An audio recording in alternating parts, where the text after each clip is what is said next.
ভবিষ্যতের কথা যেহেতু দিদি আপনি বললেন, আমি বলছি ভবিষ্যৎ আছে, কিন্তু তৃণমূলের জোড়াফুল প্রতীকটা বোধহয় আর থাকবে না। নতুন প্রতীকটা কি দেখাবো? এই দেখুন, এক বাটি ডিম। এটা হচ্ছে ওই তৃণমূলীদের নতুন প্রতীক, এক বাটি ডিম।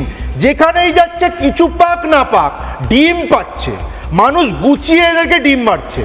আর মানে যারা তাতে কেউ জিতুক কেউ হারুক কেউ জার্সি বদল করুক কেউ লাইন দিতে কেউ যায় আসছে না, মানে কর্মফল। তাহলে কি আমি জানি না সায়নী ঘোষের জন্য কোনো ডিম রেডি হয়েছে কিনা, আমি বলতে পারবো না সেটা, কিন্তু উনি এতটা ভয় পাচ্ছেন, উনি যখন এয়ারপোর্ট থেকে বেরোচ্ছেন দেখি কিছুই দেখা যাচ্ছে না, সানগ্লাস এরকম করে মাস্ক টুপি, ওটা কে বুঝতেই পারবেন না। এই হচ্ছে অবস্থা, ভীতিটা কোন জায়গায় চলে গেছে। তার মানে এরাই যে আমাদের এক মাস আগে ক্রিটিসাইজ করতো, বুঝতে পেরেছেন তো, they have eaten their own words.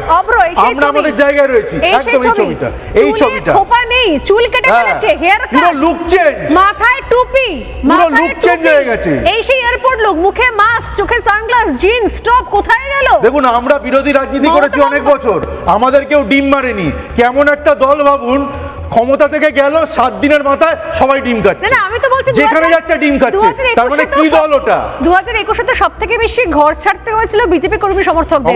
BJP দলটা তো তারপর উঠে যায়নি। আমাদের এমন কি দল হলে যে দল উঠে যেতে হয়? 321 জন বিজেপি কর্মীকে নৃশংসভাবে খুন করা হয়েছে, কত মহিলাকে গণধর্ষণ করা হয়েছে, তারপরও কিন্তু বিজেপি মাঠ ছেড়ে যায়নি।